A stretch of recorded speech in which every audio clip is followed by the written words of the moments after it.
right, thank you so much for being here today. I'm Elliot Williams. I'm a legal analyst at CNN and a principal at the Rabin Group, a consulting firm here in town that I would also note is itself a majority minority firm and has sort of struggled and confronted a number of the issues we're going to talk about today, and sort of longtime friends and partners of the Joint Center. So we are excited to be joined by a group of esteemed panelists today to talk about the subject matter. So we've got Michelle Persaud, Director and Chief Counsel of Strategic Alliances and External Affairs at T-Mobile. Erica Lowe, Special Assistant to the President and Chief of Staff for Public Engagement at the White House. Michael Hughes from the Office of Diversity, Equity, Inclusion, and Accessibility at the Office of Personnel Management. And William Reese from the U.S. Senate Democratic Diversity Initiative. So let's give everybody a hand.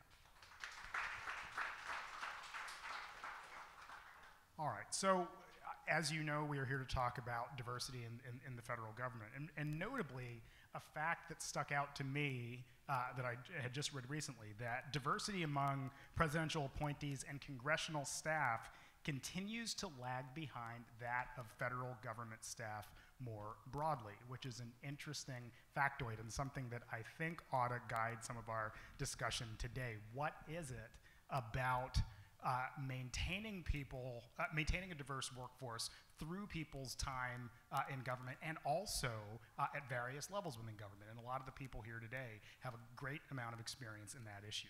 So let's start with you, Erica, from the White House. And last night, the Joint Center awarded Federal Reserve Board Governor Lisa Cook with the Lewis E. Martin Award, and it was a very exciting moment for those who were here to see it.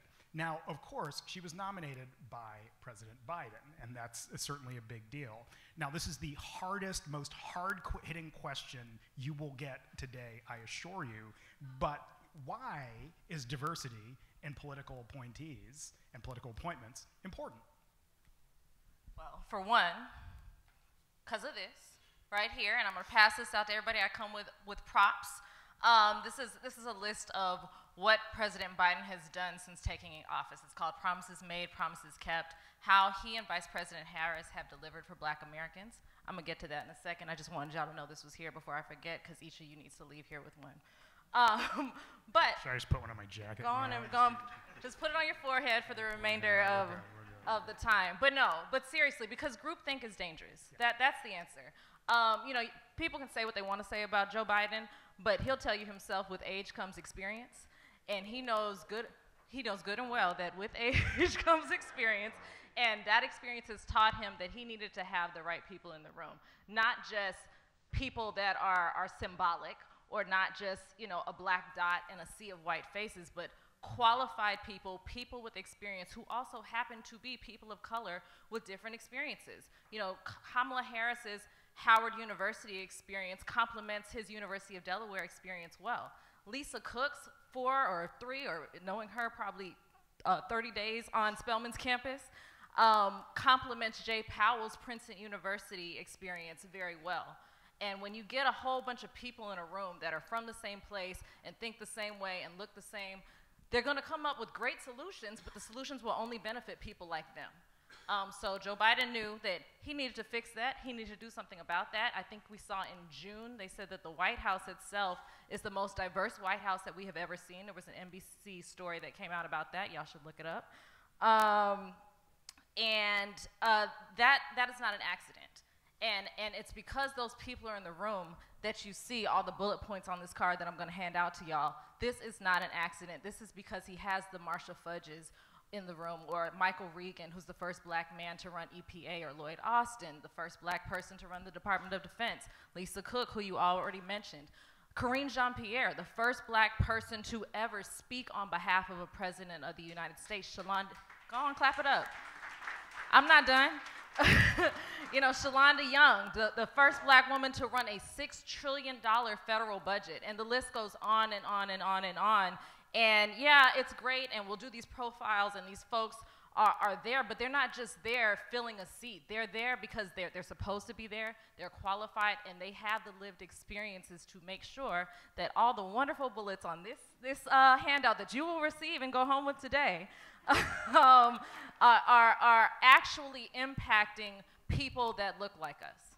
You can actually fit it in your interior lapel pocket. You got to force it a little bit, but it does. We offer a PDF version for $3.99 as well. Yeah. All right. Depending on the size of your pocket. I'm not a big guy, so my pockets aren't that, but maybe somebody else it might work out. So let's look at another branch of government, right? So, and let's move from the executive branch to the legislative branch, the Senate.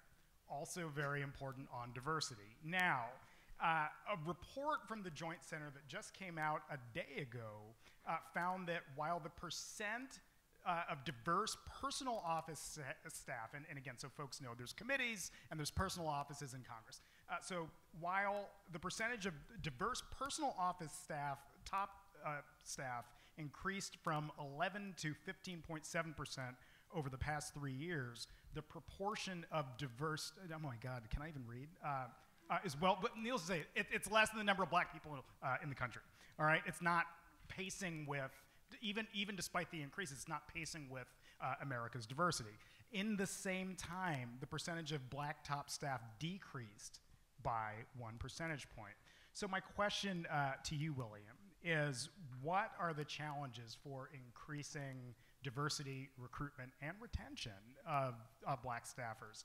And how do we get to a point where everyone's doing better at that? So I guess first I should say thank you to the Joint Center for, always giving us reports just when we need them. Appreciate those numbers.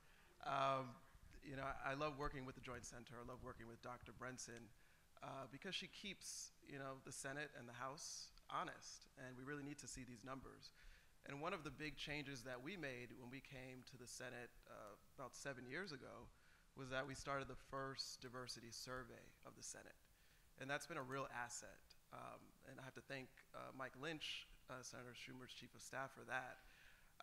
It basically shows offices what they look like, and it shows the rest of the world what they look like. And that's really aided us in, forcing offices to take a step back and say, we need to do better. Every office is different, and that's the hard part about the Senate. Every office is a small business unto itself. And so you're dealing with, 3 or 4 or 5 hiring managers per office. And so that's a challenge as well. But at the end of the day, it really comes down to the member.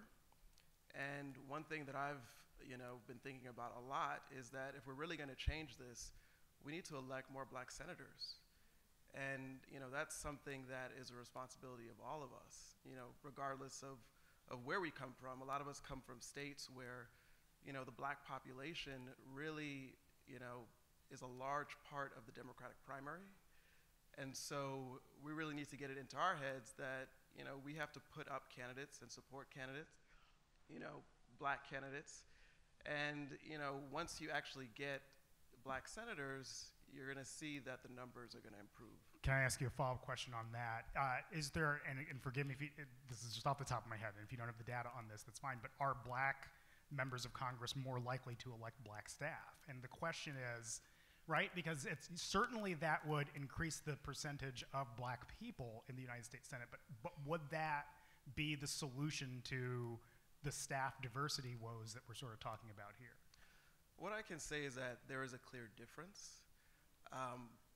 Many of us have worked, especially on the House side, and seen that even sometimes, you'll have black members, and sometimes the top staff isn't as reflective as it should be, but there is a clear difference. And when you take a look at the CBC on the House side, historically you've seen that most black staff was concentrated in those offices. That changed a bit in 2018 when members of the party decided to really engage in hiring diverse staff. And so we saw that difference. But overall, you can see the big difference is in the members themselves. Real quick digression, to that point. And when I worked in the Senate, I was with Senator Schumer, with Mike Lynch, as this is about 15 years ago. And I will never forget this moment. I will not say the name of the senator, but we were at an event, frankly, probably there were some people in and around this room who were at it. It was a patent reform meeting.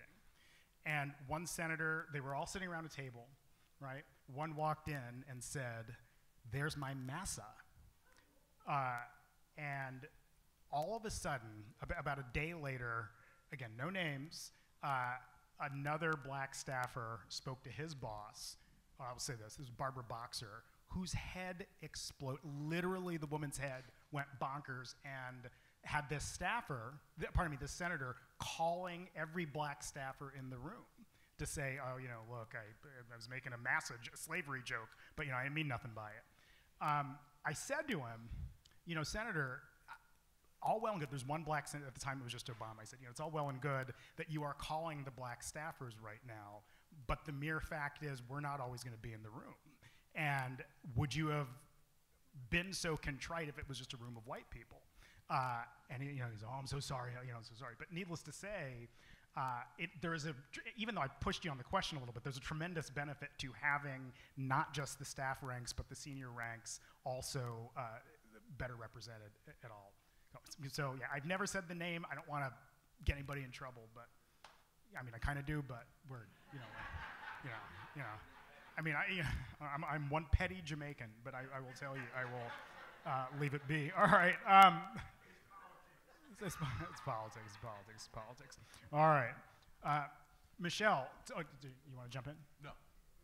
Okay, you looked eager, but you know, you're good. All right. So Michelle, so, you know, to this point, you know, I told a self-serving story about being back and forth between different branches of government and so on. Many of us up here have done it, have been executive branch, I was a political appointee and a career prosecutor, all that, right? You've been in and out as well and are now in the private sector. So I'd love to hear, speaking about your role as counsel to the House Judiciary Committee. Yeah, the good old right? days. Little place in the news, and the importance of diversity in policy debates, and particularly on that committee that deals with civil rights issues. That's what's interesting. I'm a child of Caribbean immigrants, and I'm first generation. And you know, when I started working on the House Judiciary Committee, it was 2 weeks to the day before 9/11 happened. It was that long ago. I'm that old. And I was in my second year of law school, and I started out opening mail and answering phones, and then 2 weeks later, our lives changed, and everything changed. And then I thought, I'm in law school. I mean, you know, I'm not at Harvard or Yale or even Georgetown. I'm at the Georgetown wait list, also known as GW Law. And that's ice cold. Damn. Hey, you know, I know Professor Overton is no longer. Wow. He's not in the room. So I can say T-Mobile coming in hot today. You know, it's dang. Well, I gotta tell you, I was like, I can do more than open mail and answer phones. So I walked into the Judiciary Committee and I was like, hey, use me, I have to be here anyway, and I'm not being paid to be here. So, and from that point on, I was working on legislation. I was helping with hearings. I mean, I wrote legislation as an intern. I mean, I did such a great job that they offered to pay me once I graduated from law school 2 years later. And I gotta tell you, in that era, you know, our country was just attacked in the biggest way since Pearl Harbor, right?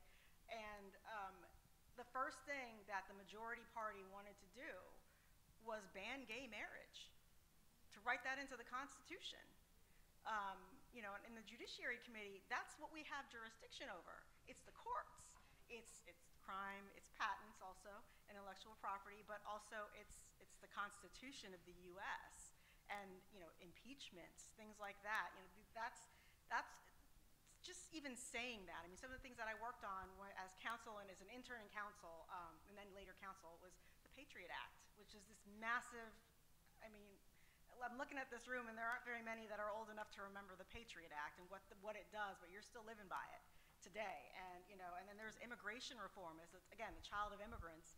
You know, there's something to be said about somebody at my age at that time and looking like I do, having some sort of input and authority to have that input into the livelihood of other Americans, setting an example for the rest of the world. I mean, it goes without saying that the importance of diversity on that particular committee is critical. It's essential. You know, it ensures that different perspectives and experiences are represented in all of the debates around these pieces of legislation, these policies that are going to impact communities of color, marginalized communities, but also all American citizens. I mean, within the Judiciary Committee, there's a crime subcommittee that you're talking about mandatory minimums and things like that. You know, you're talking about the 3 strikes rule, which, you know, all these things that are particularly damaging and meant to keep people back, keep people down, keep people underneath, buried under that system of, you know, systemic racism. And if you don't have a diverse set of voices on that particular committee, then those voices never get heard, the people never get represented, and the issues never get resolved. And you can extrapolate that to virtually everything Congress does. Health and Human Services. Financial services. Financial services. Think about the ways in which different communities are affected by tax policy. And so that's another excellent point. So, Michael, let's turn to your work. And I know, not to bog folks down in alphabet or number soup here, but Executive Order 14035. You know it. Say it with me. Can the congregation say 14035? But includes, well, you tell us what it does and tell us what it is and why you did it. Yeah, the Executive Order 14305 charges federal agencies with advancing diversity, equity, inclusion, and accessibility, making sure that they have systems in place that ensure that their personnel reflects the people that they serve. And the Executive Order tasked agencies with coming up with tasks and timelines to make sure that they were accountable, right? Things regarding data collection, recruitment practices, pay equity, pay internships. So what OPM does, the Office of Personnel Management, we provide tools and tips and consultation to make sure that federal agencies can make sure that they're successful. For instance, around data collection, no matter how passionate people are about diversity, passion alone won't yield you results. You have to have information that you can act on. For instance, people of color make up 47% of the federal government. However, they make up a majority of those in clerical positions and only a third in professional positions, right? Women of color are well represented in human resource practitioner roles, but they're grossly underrepresented in senior executive roles. So OPM has designed and helps provide consultation on specific reports that federal agencies can pull so that they can identify the gaps that they need to be able to act on things. So that's part of our role to help agencies be successful. So let's stay on that point and turn to you, Erica, having been a White House intern. Now, I think we can all agree and stipulate to the fact that a diverse intern pool is necessarily a good thing. You are exposing people who may not necessarily have had exposure to government, or whatever it is, whether it's cellular companies or anything else. I guess my question is, well, what to do from there? And to the point that was just made, certainly everybody's fine with diversity at the clerical and HR level, but the C-suite, at least on the Hill, certainly, or in other places in government, it certainly doesn't match that. So I guess where to go from the internship and the lowest ranks to a more diverse, more senior staff? Absolutely. I mean, the investment in the people is key all around, whether it's investment in communities, whether it's investment in people. You know, I was a White House intern, and that pipeline is critical. Had I not been that intern 12, 13 years ago, I would not be in this position today. My parents didn't know people. I didn't know any of the people that I know today. And a lot of the people in my class of interns did, though. It was like they had generations of internships. So, you know, it's crucial to get the folks in there, but keeping us is a bit of a feat, and we all know that. So I think it's incumbent on us who have risen along that pipeline to invest in the people coming behind us. You know, like the interns that we work with, like, yeah, you guys are here, but what is it that you want to do? We have these conversations. I tell each and every one of those interns, and it's an incumbent on them too. Like, only the hungry survive. So I hate to say it, but it's the truth. I mean, you have to also want to be there, and oftentimes people who look like us have to work 10 times harder. You know, I was there day, I was there night. I worked in management and administration during the day, and at night I worked for Heather Foster, who was the Black Engagement Director. And had it not been for Heather Foster and what I call the Underground Railroad of black women, or the black deltas, as they like to remind us that they were, I would not have had the contacts that I needed to not only have this job, but to be successful in the role. So I think investment is key. I think conversation is key. And I think it's also, you gotta give the kids the keys to success. This is not intuitive stuff. You know, they come out here and it's not just put your head down and do the work. You know, this is how this works. Connections need to be made. Perception is reality. Like, you have to really talk to them about what it is that you've learned, because the playing field is just not level. It's not level coming in. It's not level along the way. It's not level for me. It's not level for many of you. So I think the conversations are key. I think it's incumbent upon us who got these opportunities to make sure to have the conversations and kind of guide the folks along. And then also, you know, I put a lot of emphasis on managing down, but you got to manage up too. Once you get in the room, you got to talk to those decision makers about what you're seeing and what's going on. It's like, yeah, this is great, and the numbers are great, and the data is great, but it's like, if you're not putting the people of color in the room and allowing them to be a part of the conversation and actually paying heed to the advice that they're giving you, then it's pointless. So I think you got to manage up, you got to manage down, and you got to just bring everybody to the table and just kind of have a come to Jesus about what's going on and what the reality of this situation is. I just can't get the image of the black Underground Railroad in the White House, like walking the executive office building with a lantern, sort of. It's a thing, but I do think that I put too much emphasis on them. That is important, and we're always going to look out for our people, but you also have to talk to the people that are in charge of the system. You got to talk to the people that aren't black. And get them to understand just how important it is to retain these talented folks. Can I ask a follow-up question on that specific point? Within the White House now. Uh-oh.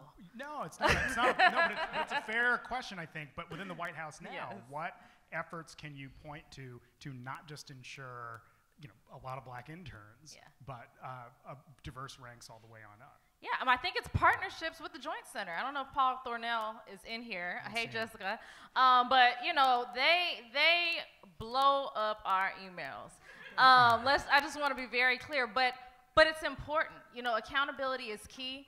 It's not malicious intent, you know, if folks aren't in the room who are supposed to be in the room, but sometimes you just need folks like the Joint Center and others to be like, hey, just pointing out that the numbers are slipping a little bit, just pointing out that, you know, that we're seeing some things that you guys might not be seeing because you're too busy trying to save the country and save democracy and fill out this note card that you guys are going to get very soon. So that being said, I think it's the partnerships with a lot of outside groups. You know, our presidential personnel office, I actually just had a meeting with them the other day about, you know, various pipelines to people of color that we can tap into that historically just hasn't been tapped into before. You know, the president likes to say all the time that he is the first president to have a real partnership with the MPHC or the Divine Nine, and he's not lying about that. You know, we tap into those networks because that's where a lot of people are that just have no idea how to get into places like the White House, and we're continuing to do that. So if you haven't heard from us, call us, holler at us, we're here. So just a couple minutes left. A couple things I want to turn to. One, Michelle, back to you about partnerships. And I know T-Mobile has one that you want to talk about in which strategic partnerships have helped advance diversity. Talk about the value in partnering with other outside entities. Yeah, no, thank you. And thank you for the question. I mean, the thing is, so in 2019, 2020, T-Mobile was created in 2019 and enacted or put into place in 2020. Was a memorandum of understanding that T-Mobile entered into with 6 civil rights, social justice, affinity organizations, to black, to brown, to Asian. And in 2020, and as part of that MOU, which had 54 commitments, everything ranging from supplier diversity to internal pipeline to governance to relationships with financial institutions, all codified in this agreement, in addition to the creation of an external diversity and inclusion council, actually 2 of them.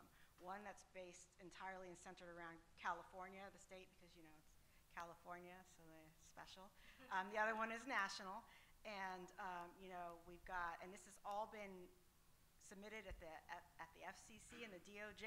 This is a binding document. 5 years, $25 million. It guarantees board diverse language in there about T-Mobile's corporate board diversity. Who this external diversity council who would it include, and what would they do? And their role of this council is to provide advisory assistance and basically to look at T-Mobile and give us, hey, you're not doing enough here. Why aren't your numbers here, improving?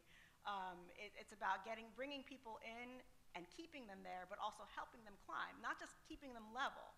There's pipeline in there. There's, I've got them all in front of me, and I've written them down because there's too many. Oh, community investment, that's the most important thing, because we're in these communities, and we're representing and over-indexing in communities of color and marginalized communities across the country. We're taking dollars, but what are we doing to give back? And the bulk of that money, $25 million, goes towards community investment programs for digital equity, digital literacy training, job training, access, and closing the digital divide, and getting people ready to, even go to college. So education. So that's sort of what T-Mobile has committed to, and that's all been, codified in this MOU. This External Diversity Council, the chairman is Mark Morial. So you all know what that means. We've also got, Reverend Sharpton on there as well, and Derek Johnson, but then also Janet Murgia and key leaders. But those three names, the first three names I just said, are kind of enough to let you know that T-Mobile took this very seriously, and we are not somebody that's going to, not a corporate entity that's going to basically, we can't back down, but we wouldn't. Right. We wouldn't have asked Mark to be the chairman if we were intending to go quietly into the back and after George Floyd and everything, then no, this was put into place. That's why I mentioned 2019. This started before that. Okay, 2 quick questions, and then we'll have time for, I think, a couple from the audience. But one, first to William. So, and we talked about this a little bit beforehand. So in the Senate, there is a diversity office within the Democratic, within the Senate Democratic Caucus. There is not a Senate-wide diversity office, and I guess the question is, what would the wisdom of that be, or not, and why isn't there one? So there was definitely a lot of pressure to create a Senate-wide office when we arrived. And I think there were a number of reasons why we didn't move in that direction.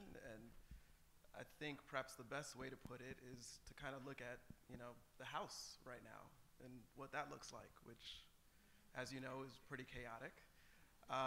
But also, the direction of diversity and inclusion overall. I don't know if you've noticed, but there have been a lot of attacks on diversity and inclusion.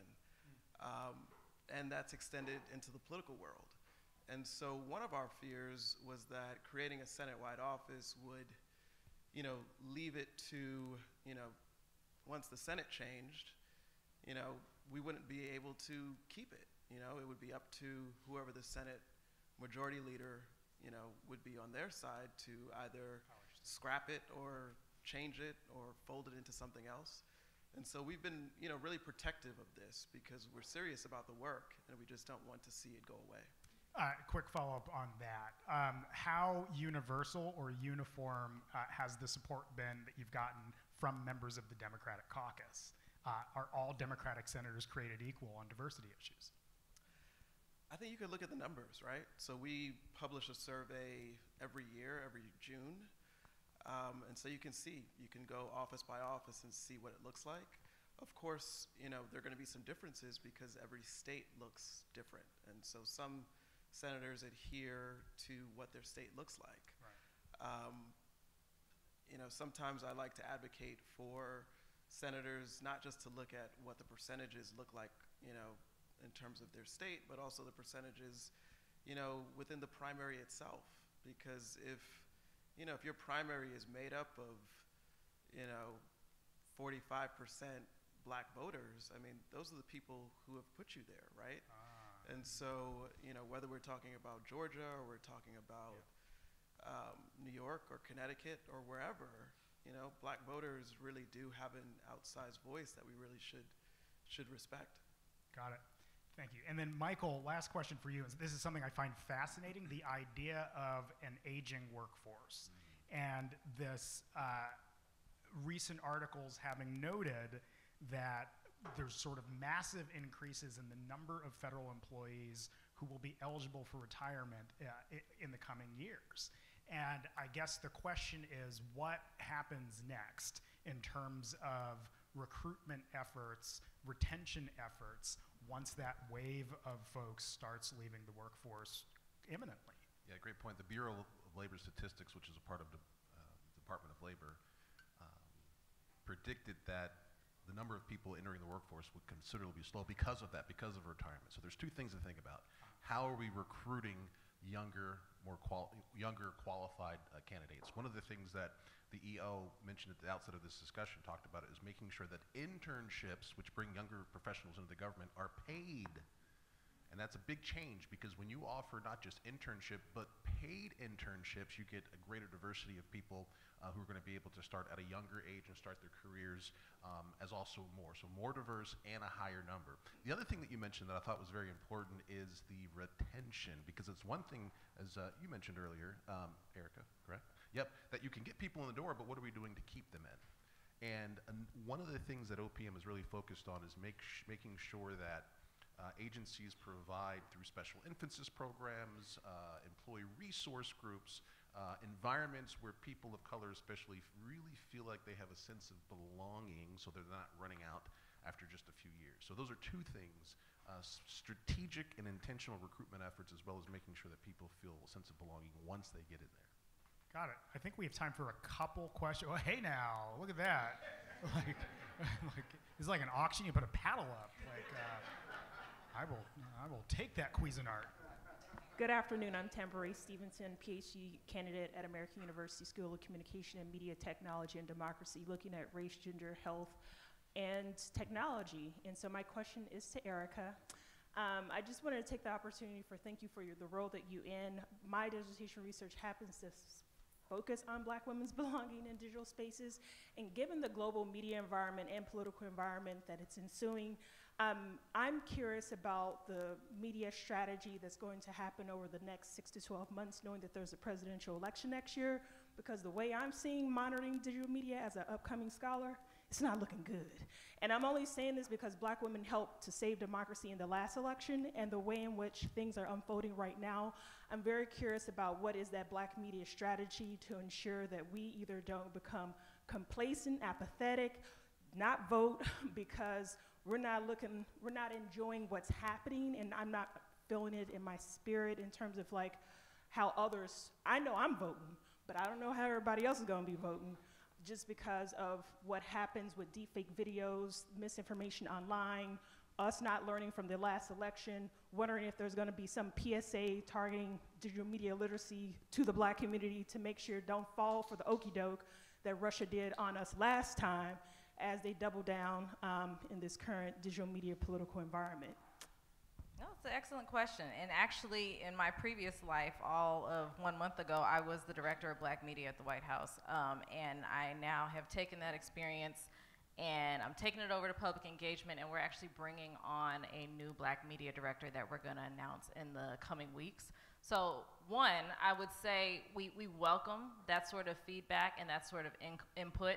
You can absolutely expect for there to be a digital spend on the agency official side and then on the campaign side as well. I don't want to speak out of turn, but I'm fairly certain on the last Biden campaign, President Biden spent more with Black-owned media than any other campaign before him, and those numbers are going to continue as well. I think also you have found, or at least I hope you have found, that President Biden, Vice President Harris have put more emphasis on spending time with Black media. And we know that there's a difference between Black media and Black-owned media. There is media that is targeted toward the Black community, which is very important. And then there is Black-owned media that also serves a special place in our community and speaks on issues that other outlets just don't care about.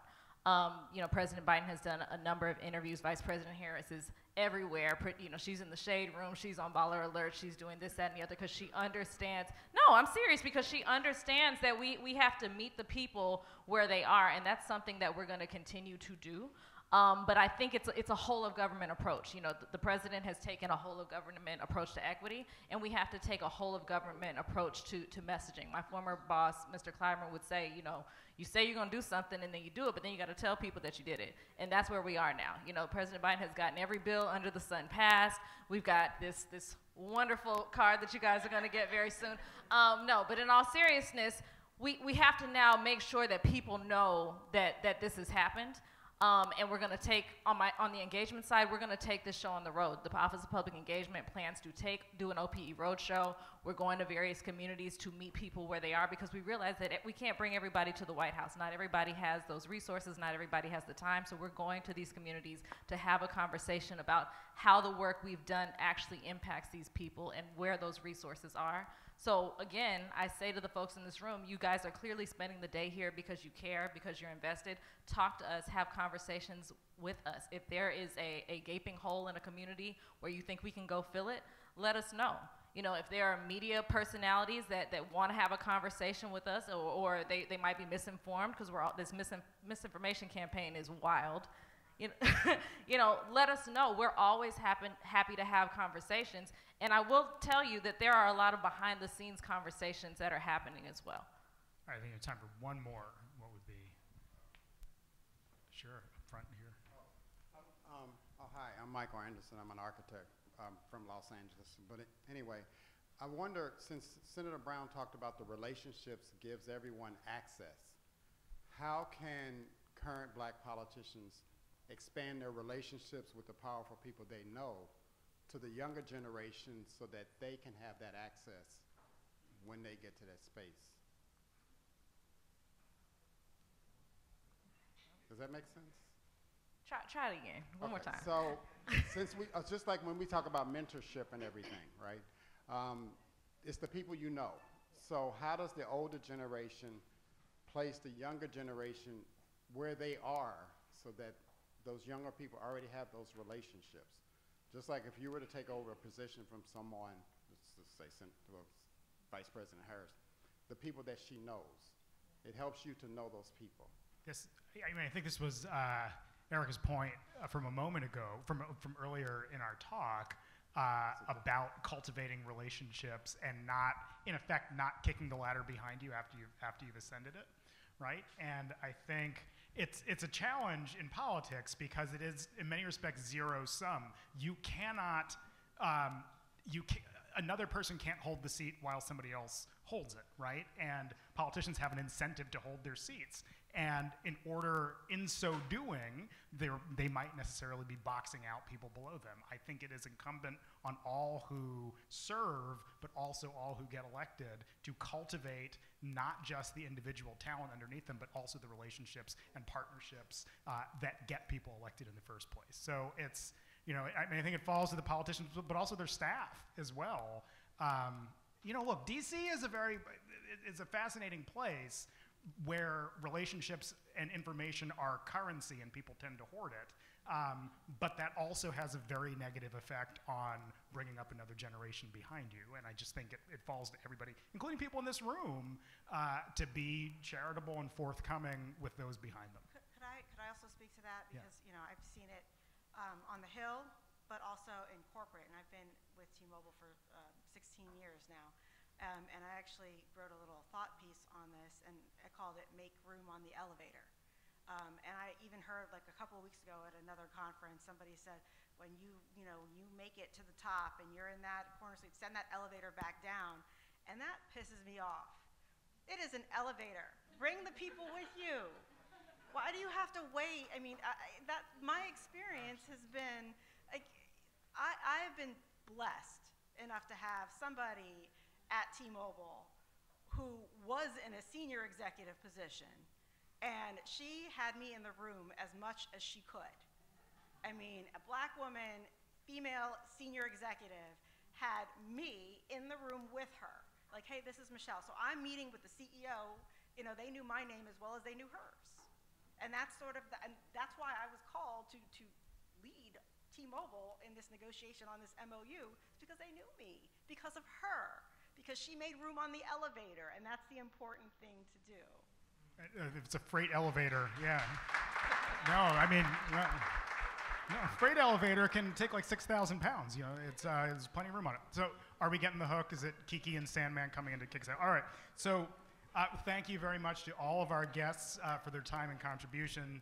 Thank you to everybody, Michelle, Erica, William, Michael. Thanks for being here. And work for diversity. Yeah.